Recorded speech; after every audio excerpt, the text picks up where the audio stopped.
जे नाची से बाची, जिसका अर्थ है जो नाचेगा वही बचेगा। इस कहावत के माध्यम से ये संदेश दिया जाता है कि लोक नृत्य और सांस्कृतिक परंपराएं ही समाज की पहचान और अस्तित्व को जीवित रखती है। झारखंड में मनाए जाने वाला सरहुल पर्व केवल प्राकृतिक पूजा का त्योहार ही नहीं, बल्कि आदिवासी संस्कृति और परंपराओं का जीवंत उत्सव भी है। इस पर्व के दौरान लोक नृत्य, गीत संगीत और पारंपरिक वेशभूषा की विशेष झलक देखने को मिलती है। नमस्कार, आप देख रहे हैं IDTV इंद्रधनुष। मैं हूँ शुभमिता। प्राकृतिक पर्व सरहुल दो शब्दों से मिलकर बना है, सर और हुल।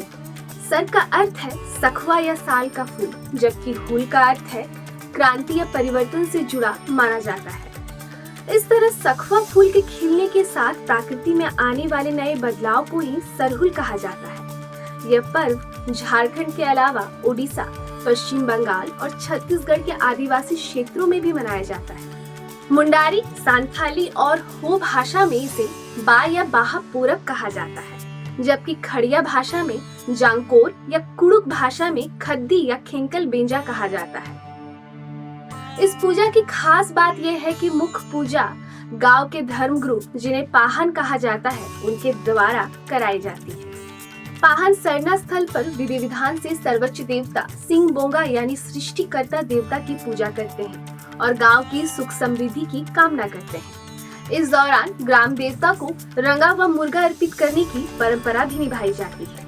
पूजा के माध्यम से पाहन गांव को बुरी शक्ति और नकारात्मक प्रभाव से सुरक्षित रखने की प्रार्थना करता है। सरहुल पर्व से जुड़ी एक अनोखी परंपरा भी है। पूजा के बाद शाम को विभिन्न मौजा के पाहुनों द्वारा ढोल मांदर बजाते हुए कुएं या तालाब से 2 घड़ा पानी लाकर जल रखाई की रस्म निभाई जाती है। गांव के नदी, तालाब या कुएं से 2 घड़े में पानी लाकर सरना स्थल पर उत्तर और दक्षिण की दिशा में रखा जाता है।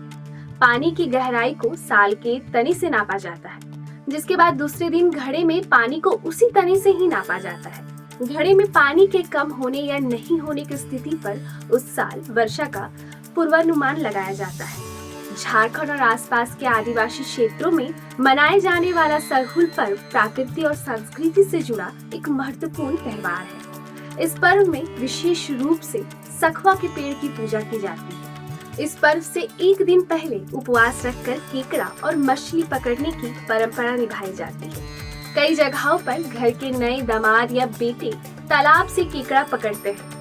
उस केकड़े को साल के पत्ते में लपेटकर घर में सुरक्षित रखा जाता है।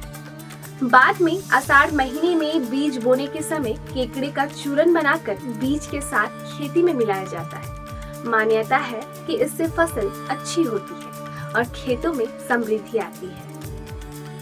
इस दिन बेगा पुजार द्वारा घड़े में खिचड़ी पकाया जाता है। इसकी मान्यता है कि घड़े के जिस ओर से खिचड़ी उबलना शुरू होता है, उसी ओर से बरसात का आगमन होता है। इसके बाद जब बेगा पुजार लोग खिचड़ी खाते हैं तो उनके पीछे की ओर आग जला दिया जाता है।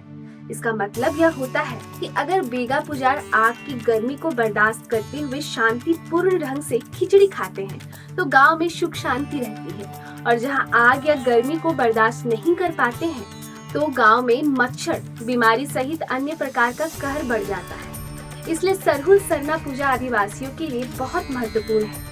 अंत में फुलकोसी के साथ सरहुल का समापन होता है। फुलकोसी के मौके पर पाहन अपने घर में साल यानी सरई फूल अर्पित करते हैं। इस दौरान अन्य भंडार, संदूक समेत घर के सभी दरवाजे पर पुष्प अर्पित किया जाता है। घर में पूजा के बाद पुरोहित ग्राम भ्रमण पर निकलते हैं। वे हर घर में जाकर सरई फूल देते हैं। इस दौरान घर के लोग पाहन का पैर धोकर सम्मान करते हैं।